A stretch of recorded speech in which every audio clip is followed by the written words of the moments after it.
People make time for everything and everyone else in their life, but they never make time for themselves. If you go up to someone who you know and say, like, would you like to catch up for coffee? Let's do coffee. They're like, oh, I can't this week, but I can next week. How about Thursday, 7 p.m.? Perfect. I'll see you at this place. When was the last time someone is willing to take time out of their life to spend time with themselves? So if I wanted to get to know you, and we've had one dinner and we had a great conversation, we're spending time here. If I wanted to get to know you, I would have to spend time with you. We'd have to meet up for coffee, a glass of wine.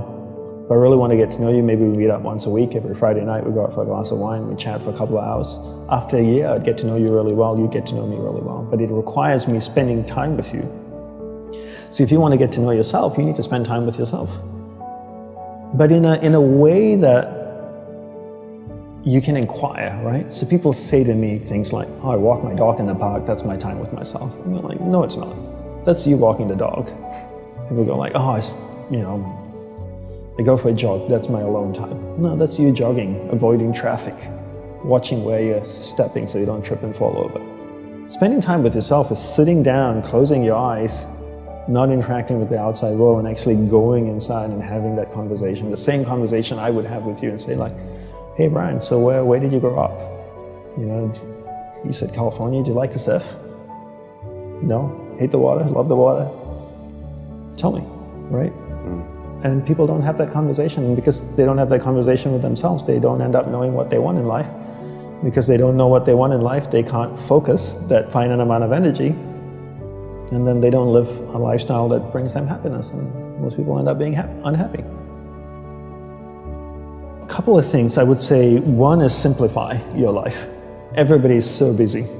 Everybody's got a lot of things to do. We don't actually have a lot of things to do. Right, we like being distracted because then we don't have to think about ourselves. And we don't have priorities in life. Most people don't have clear priorities in life. You know, for me, my goal is to simplify my life, simplify the number of people in my life, and simplify the number of things in my life. We only have a finite amount of energy each day, right? But every year, we have more people in our lives. Is that a fair statement? More Facebook friends, you have more people you're connected with, but your energy stays the same. So that's not a proportionate growth. If your energy is increasing every year proportionately with the number of things and people in your life, then we don't have to talk about this. But your energy level is the same.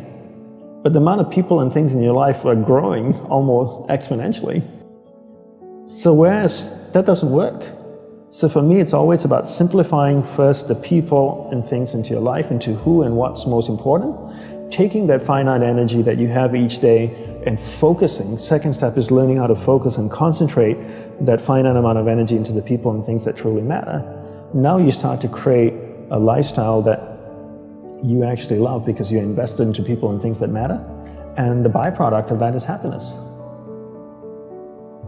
And you said happiness is not a goal. Is that correct? Yes, happiness is not a goal. And if you ask most people, what do you want in life? They say, I want to be happy. Right? Would that be a fair statement? I mean, literally, it's in the U.S. Constitution, I think, the pursuit of happiness. The pursuit of happiness. Right. I always say you should never pursue happiness. Don't pursue happiness. Pursue a lifestyle where the byproduct of that lifestyle is happiness. So happiness comes as a byproduct. I spend time with the people that I love. What is my byproduct? I'm happy. I spend time with people I don't like.